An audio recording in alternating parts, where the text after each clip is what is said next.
What is this? Welcome back to the We Get Rattled podcast. Yeah, rattled. You don't get into Man City. You don't get into Liverpool. No, you don't get to Arsenal. No, you don't get to Spurs. I'm ready to throw fists. I'm ready to throw fists.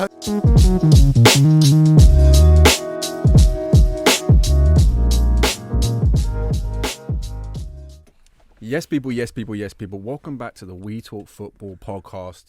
Back again with my guys, Kwaku and Del. How are you doing, my people? All good, mate. All good.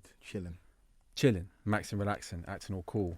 I'm good, bro. It seems like a lot of people have had a lot to say about our Nando's orders and stuff, but it's good to see that everyone respected that the boys are going strictly hot and above. So doing well, man. Was it chicken fire chapo? Yeah. Yeah, chicken fire chapo. That's what I'm going by now, isn't it?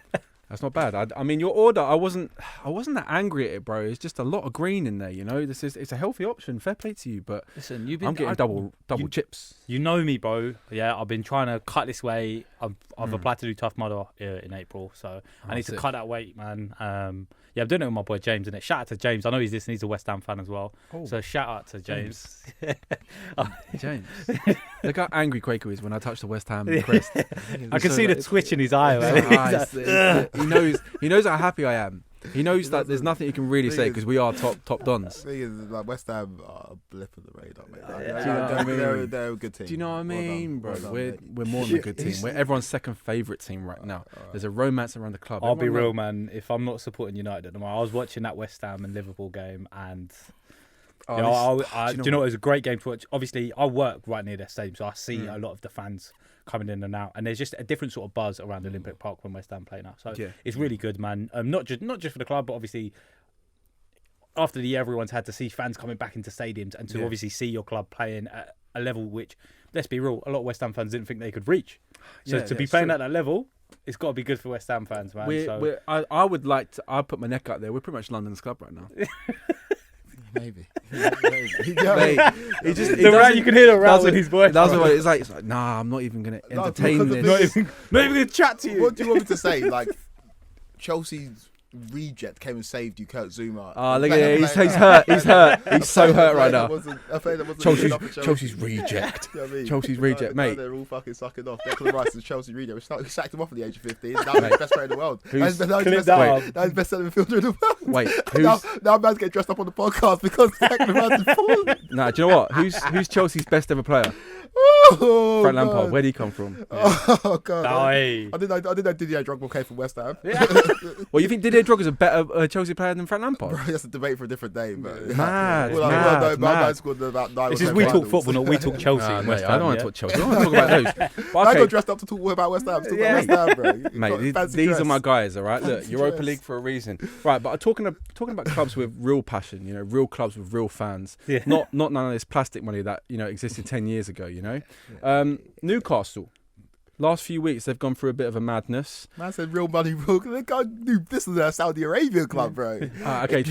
Maybe don't put that bit out in the video, innit? Yeah. We're gonna have a real clubs with real fans, but not real money. All right. I was trying to find a segue. Yeah, we'll go real clubs, real fans. Leave it at that. Yeah. Okay. Well, real fans that have are deserving of a change in their fortunes, especially after the last 13 or so years under the Mike Ashley stewardship. Quaker knows all about Mike Ashley from his Sports Direct days. Yeah, man. My man paying minimum wage. But they've just appointed Eddie Howe. Now, Eddie Howe's a bit of a weird one. Obviously, done a great job at Bournemouth. It ended quite sourly because they ended up, leaving the Premier League, but performed admirably for quite a few years. I'm not having the whole plucky little Bournemouth argument because realistically they did spend a lot of money when they were there, and they signed a lot of Liverpool rejects that have not really done anything for them. But Eddie Howe done a good job over a number of years at Bournemouth. What do we think the job at Newcastle looks like for him? Is it Premier League survival? I think it's good, man. I do think Howe's a good appointment, and I feel like it's very harsh on Eddie Howe to look at that final Bournemouth season. And the reason for that is I feel like he'd taken them as far as he could have taken them, and it was almost like we said with Lampard, there's almost that love and that sort of the nostalgia there. He'd obviously left Bournemouth, he'd gone back, and it was almost like, I've got my team to the Premier League.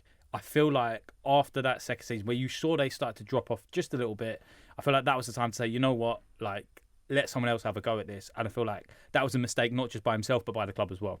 I do think Howe is a good appointment, though, in the sense of Newcastle, because we've been saying before, they're not going to get that 5-star manager in straight through the door. It's not going to be like that. It's not as simple. We spoke about Mark Hughes in the way in which he'd come through the door at Manchester City before they got someone like a Mancini. I think it was Quake who said it in one of our videos. And you look at it now, and they need someone who's going to be able to come in and have that sort of stability at the club. And I feel like for a couple of seasons, obviously not the final season, but a couple of seasons, the thing that Eddie Howe brought to Newcastle was that I think he'll bring to Newcastle is stability. I don't necessarily think he's the one to take them into battling that top 6, battling top 4, and so on and so forth. Obviously, they've got a substantial amount of money coming in now. But I do think he is a good appointment in the sense of to bring a bit of stability to the club and to get them, basically prepare the club for the next manager.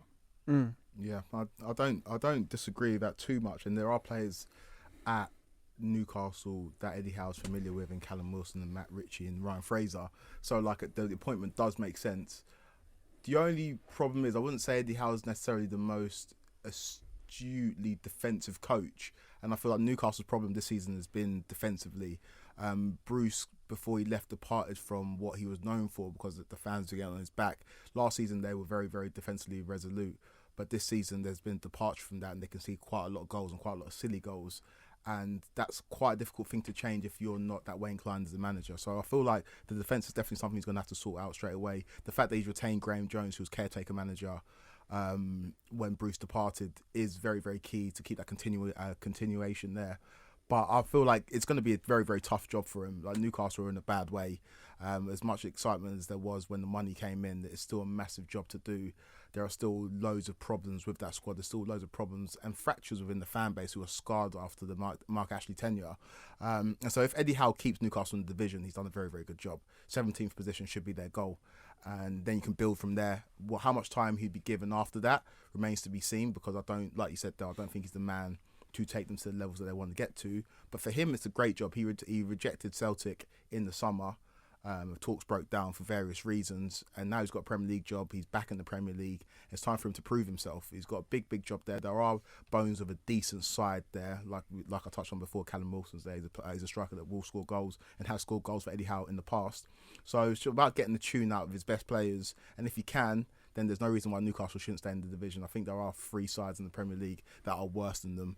And so it remains to be seen. Who are those sides, by the way? Because that was my next question. I feel like Norwich are a worse side than them, although I feel like I've got just a weird feeling Norwich are going to stay up. But I think Norwich are, on the face of it right now, a worse side than Newcastle. I think Brentford are in trouble, and I think Watford are in trouble. So 3 sides that came up, I think. Brentford? Yeah, Brentford are on a slide right now, and I know there's a lot of fanfare when they came up. Ivan Toney's obviously got a personality and a character, but their strikers missed too many opportunities, and Buemo and Toney are on a bit of a drought at the moment. Yeah, so 4 losses in a row for them. Yeah. So like I feel like they're on the slide, and if they don't turn things around pretty quickly, it could go pretty bad if you're Thomas Frank's side. And I think Norwich and Watford are both sides that Newcastle should be looking to finish ahead of. But yeah, if Eddie Howe finishes in 17th place this season, Newcastle's done a great job. Yeah. There's not really much I can add to that. You're completely correct. You know, he isn't renowned for his defensive approach, is he? He's renowned for that attacking style that he implemented at Bournemouth over a number of years. I think their season hinges largely on who they can actually bring in the door in January, because they do look short at the moment, especially defensively, because, like you rightly said, I'm not confident there's 3 worse sides than them in the league right now. In my personal opinion, and I think that's largely down to the defensive, options they have. They look like a championship side with a few talented players like St. Maximin. It's going to be a tough season for them. But as I said, it relies heavily on who they bring in the door, and who they will bring in the door is obviously the golden ticket question, because it seems like they've got a limitless supply of funds to bring in people. Is Eddie Howe going to be able to, attract the level of players that they're going to want at Newcastle, or is Eddie Howe just going to be a stopgap until they can get the next quality manager in, I suppose? Yeah, I feel like, sorry, Dale, I'll jump in No, after this. I feel like with Newcastle, just looking at their fixtures now, in the next few weeks they've got Brentford, they've got Newcastle, they've got Norwich, and they've got Burnley. And I feel like those are fixtures where they can be looking to pick up points. And I feel like between now and the end of the season, or not now, now between now and January is very, very crucial for them. Because say Eddie Howe manages to rattle off 3 or 4 wins before now and the transfer window opens, Newcastle in a very different position. And then the players they can attract off of the back of that is very different. You might go and have a look at Aaron Ramsey, who's not playing well or not even playing at Juventus, and be like, we can attract him. But if Newcastle are in the relegation zone come January, then the kind of calibre of players they can attract will be very different. So I feel like between now and January is very, very important. And if Eddie Howe can get some points on the board and Newcastle are in and around mid-table, the players they can attract will be of a higher calibre than the players they can attract if they're sitting in the relegation zone. We spoke about it before, and I'm sorry to keep going back to City because obviously that's been the one in most recent times, is the players in which they brought in were so integral to the backbone of that team. They brought in a Vincent Kompany who was not relatively on loan, but no one thought that Vincent Kompany would come into Manchester City and be the player he was. No one could have predicted that. But what they did is they signed players who had to play not just a role on the pitch, but a role within the club. And I feel like that's what they need to do. It's great buying Premier League quality players, but are you going to get people who are going to be able to pick that dressing room up? Because it's not going to be a pretty ride from now to the end of the season. I do think getting in Premier League quality players is going to be integral. So I feel like at least two wins out of those games is going to be very, very important. If you're looking at your Watfords and your Norwiches and you're saying, are we on the same level or are we better than these clubs? You need to be putting your money where your mouth is, excuse the pun, in January. I feel like Aaron Ramsey is the sort of player they need to be going for, who's got that experience in the Premier League. He's not playing at all. Like we said in Italy, he can't even get a sniff in. And if you're Aaron Ramsey, do you look at that club and say, this actually, even if it's a loan move to the end of the season, I don't think it's necessarily a bad move for his career himself. So I feel like, yes, the appointment may be questionable, but it all depends on those next few games and how they approach January, because come the end of the January transfer window, we might be sat here going, you know what, it doesn't look like Newcastle are even going to stay in the Premier League. Yeah. And is that the worst thing in the world? Like, realistically, I know if they drop out the Premier League, I know the Championship is one of the hardest leagues to get out of. But would we not just see Newcastle going down to the Championship and picking up Premier League offcuts and looking to get back up into the Premier League? Is that not something we'd see? It would be disastrous. Obviously, they'll come straight back up, like without a shadow of a doubt. But it's a step back a year in like the process and the project, and I feel like they're here for the long haul though. They're here for the long haul, but Newcastle feasibly, if they stay in the Premier League this season, they could be challenging for Europa League football next season without a doubt because of the players they can bring in. But if they go down to the Championship, there's a case of coming back up, which they will come back up, and then establishing yourself in the Premier League and then going again. So it takes them a couple of steps back. So I feel like if they can stay in the league this year, which they should do because they've got good enough players. St. Maximin is not borderline world class, but he's a very, very top player. And Callum Wilson, big words, bro. he's not world class, but he's one of my favourite players to watch in the Premier League. Just a very fun player. And Callum Wilson scores goals as well. So there's no reason why they shouldn't stay in the league. And if they do, then they can build on it. But like we've all said, it's important what they do between now and January, and then the business they do in January, and I think that will determine where Newcastle finish this season. I'm not 100% sold on St. Maximin. I know he's like a guy that is great to watch, but isn't he a guy that's a little bit all show really? Because he isn't really producing much for them, and I know they don't have much, but he's not exactly... Of what they produced, of what he does though, it always ends up being the thing is with St. Maximin, he's so annoying to watch. Like, as a football fan, from a non-biased perspective, he's so annoying to watch because you look at it and you're like, to an extent, I'd agree that there is a world-class player in there. I feel like he's got the ability to be a world-class player, but it's that inconsistency. But what's actually giving you that impression, though? Because for me, he's a guy that takes on a player, he will do a trick, he's exciting to watch, but from an attacking output, like, is he offering something that he's unbelievable, bro? Yeah. Okay. I'm genuinely asking. I'm playing devil's advocate. Of course. Like, just the eye test, he's unbelievable. So quick, so strong. Like, but what are the stats saying? Is a Premier League player. The stats might not be amazing, but you can't. Apart from Callum Wilson, give me a Newcastle player that's hitting stats. Newcastle can barely win a game. I think if you put Alan St. Maximin in a team that's more a highly functioning outfit, I feel like you'd see the best of him and you'd see the numbers that people crave. But would you take him at Chelsea?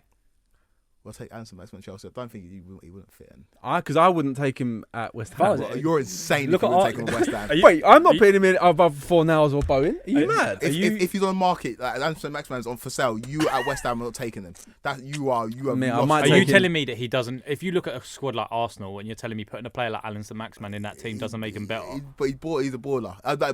Again, I'm probably biased because I remember FIFA 2016. His potential in it. No, we signed him. Where He is was playing for Saint Etienne, and at uni we had a lead save, and like we signed him, and he absolutely balled. And every time he did something sick for us, we put on Drake and Future Plastic Bag because my man was just like making it rain, bro. He was unbelievable. I look I've got a at bias towards him. That's fair. I look at Alan St-Maximin as, this could be a lazy comparison, but another player that's like a flary winger. I know you're gonna say Traore. I'm not going to say I know what you're Traore. gonna say. No, I'm not going to say He's gonna Traore. go Balassi. No, I'm not. I'm going to say Wilfried Zaha. Generally, I think. You've been telling me Wolf's not a good player. I think. Oh no! This is what I'm saying. I look at Alan St-Maximin. Yeah. He needs to do what Wilf Zaha does for yeah. Crystal Palace. Yeah. And then he gets into the conversation of being a good player. I think Wilf Zaha is like, he'll go down as a Crystal Palace legend for what he's done for that club. Arguably the greatest player. Yeah, exactly. That's what I'm saying. But Wilf Zaha, he's good on the ball. He passes the eye test, but he also pops up in important moments. Yeah. I know Alan St-Maximin has on occasion, and I know they haven't got much else in that team. But Alan St-Maximin needs to be doing it a little bit more before he gets into borderline world-class Kwesi Wafari. Mate, I think he's absolutely unbelievable. Bro, you need to take out that FIFA 16 Leeds career. I think he's absolutely unbelievable, Alan St-Maximin. Like, and just for I'm going off topic here. It takes me back to an era of like football. I was watching Ronaldinho highlights, or Ronaldinho Champions League highlights, and no one looked at Ronaldinho's stats. And like his stats were good, not amazing. And obviously Messi and Ronaldo came and broke football. But I appreciated Ronaldinho. I didn't know what his stats were. I weren't on Wikipedia. I just knew that Ronaldinho was an absolute baller. He passed the eye test. Goal scoring record wasn't amazing. I'm not comparing Alan St-Maximin to fucking Ronaldinho. He's one of the greatest players of all time. I'm just saying from a neutral point of view, if I'm just watching football, if I have no investment in the game, I'll watch. I'll pay my admission to watch Alan St-Maximin every day of the week because he gets me out of my seat. Yeah, that's fine. But I mean, he might be getting you out of your seat. But Newcastle got 5 points in the league this year. Is that on St-Maximin? No, I'm just saying that he's part of that problem. Of course. But he's selling tickets, but you're not getting points in the league. 100%. And I can completely agree that this is just like a personal thing. I think Alan St-Maximin is like the purest sense of a footballer, and that's just the eye test. Like I can go and check his stats on Premier League, and they might not be amazing, but when I sit down and watch Newcastle, I'm like, yo man, you're a baller, and I can appreciate that. I'll guarantee you 6 months from now we'll be having a different conversation about him. If their January goes right, we could be looking at Alan St-Maximin as one of the standout performers in the league. Is Alan St-Maximin even at Newcastle in 2 years, even if they are making the next stage? I think he's one of the only players that actually stays there if they do the next stage. I think he's good enough. Is he not? Okay, fair enough. I mean, I rate St-Maximin, but I don't call him borderline world class. He's just going to keep going back to that. He's just going to keep that. He knew how outrageous it was because he even backtracked at the end of the sentence. 100%. I reneged on that, but like I'm not going to renege on the fact that I think Alan St-Maximin is an absolute baller. He's their best player by a country mile. Yeah, but they've also got John Joe Shelby in that squad. So let's but my point is they're a flawed team, and he ultimately might be a flawed footballer. He might be, like you say, a show pony. But in terms of me as a football fan, I'll pay to watch Alan St-Maximin every day of the week. He's an absolute fucking baller. And he passes the eye test every day. Okay, well, there's multiple Premier League players that pass the eye test and also put in other like stats. You know what I'm saying? Like, come on, man. That's what I'm saying. But so what are you saying? You're saying that he's not good? I'm not saying he's not good. But what are you saying? I'm not going to repeat it. He's not borderline world class. Oh yeah, but I reneged on that. I checked. All right. So where do you think he's at? You wouldn't take him at West Ham. So West Ham fans, poll. Would you take Alan St-Maximin at your team? You'd be mad to say no. Come on. You'd be mad to say. The thing is, he improves that West Ham team. I do think you need to behave with that opinion. You don't think he improves? Who does he start above? Who does he start above? You've lost your mind if you don't. Like, who does he start above? Okay, no, fair enough. Like I don't. You can say, but then mate, we've got Ben Rama, guy easy on the eye, and he's training performances. You're telling me that Declan Rice starts above Jorginho, so don't tell me about who he starts above. You'll find a way. You'll find a way to get him to start. Bro, we can revisit this. Bro, he's a baller, and if you say you wouldn't take him in your team, like I don't think there's any team outside the traditional top 6 team, even the traditional top 6, that would take Alan St-Maximin. Right, okay, so I would take him. Okay, I would take him, but he wouldn't be in my starting 11. He wouldn't. No, that's what I'm saying. enough. We're not even talking about West Ham right now, but he doesn't go in above Jared Bowen or Fornals for me because they make our teams tick. I feel like Alan St-Maximin it would not fit into the way we play football. Oh mate, okay, yeah, Do you see what I'm saying? maybe the way you play football. But I think if you were to transfer them over, you put Jared Bowen at Newcastle, we wouldn't even know who Jared Bowen is. Jared Bowen. We wouldn't even know who Jared Bowen is. And Don't talk about my guy. That's the fact. Right? We wouldn't even know who Jared Bowen is Mate, in Newcastle. wait, But wait. the official system, but Moyes got the best out of him, and congratulations to West Ham. This guy defends the honour like he's Jon Snow, man. I I swear that. defend my club. Got dressed All right, up. okay. Look, so that's what I'm saying. Got dressed up for I it. feel like Newcastle's a good level for St-Maximin. It's a good stage for him to perform on, and he's good. He does a step over. He passes the eye test. But he needs to pick up some assists. He needs to pick up some goals. Now that Callum Wilson's back in the team, Newcastle need to start performing, and Alan St-Maximin needs to be a large percentage of that before he comes into the conversation to be a player that walks into a side that's third in the Premier League. That's all I'm saying, okay? Right? Third in the Premier League. I No, like I'm it, saying, I like my it, I like G. it. But yeah, flex look, a little bit. okay, that's what I'm saying. Like, okay, St-Maximin, he could do a job at Tottenham. He could do a job at Wolves. He could do a job at Crystal Palace, Everton. Even Leicester. I think he can come into all of those squads, but he's a high volume player in terms of ball. He's going to dictate possession of the ball a lot. He might not always do valuable things with the ball. He might pass the eye test at times, but there are going to be occasions when you come into a side like West Ham when you're going to be asked to do other things outside of passing the eye test. And I don't know if he's a player that would do that.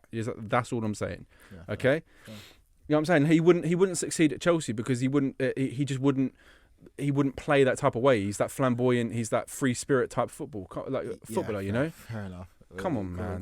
Come on. We're Just because he does a step over doesn't mean he walks into any football team. We're European champions, bro. He wouldn't get to Chelsea. No, he wouldn't. Sorry. But that's what I'm saying. I think there's multiple sides where his play style doesn't fit. And typically West Ham and Chelsea are two pragmatic sides. In terms of quality of squads, Chelsea surpasses West Ham by a country mile, okay? I'm not trying to say we're on a level, but I'm just saying he wouldn't walk into those sides. I don't think he would be particularly valuable to Man City because Man City are, as much as they've got players that will pass the eye test, they also do a lot of other things outside of that, and they work incredibly hard on their press. He wouldn't succeed at Liverpool. What else do I need to say right now? I'm talking about all the teams. You don't say anything. I don't know what you're saying. You're asking me. You're arguing with yourself. You're arguing yourself at this point. Do you know what I mean? It's enough about this guy. We were talking about Eddie Howe.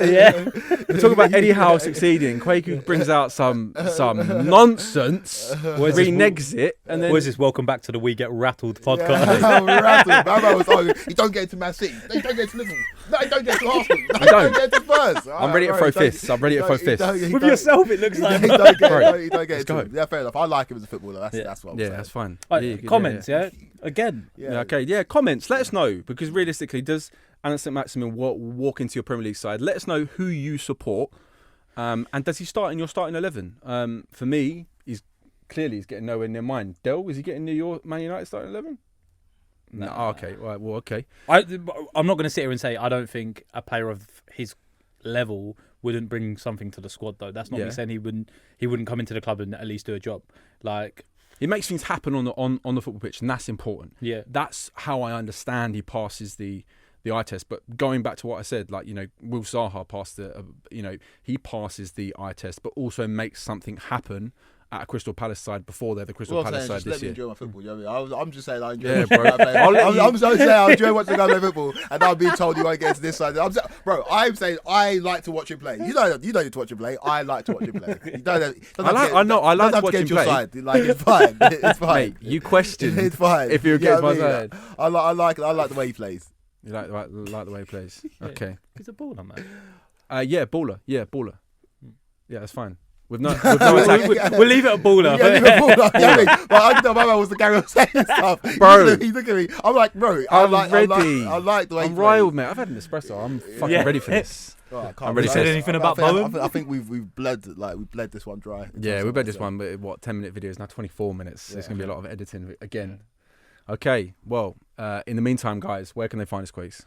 You can find us on YouTube. Just type in We Talk Football Podcast. Make sure you like this video, subscribe to the channel.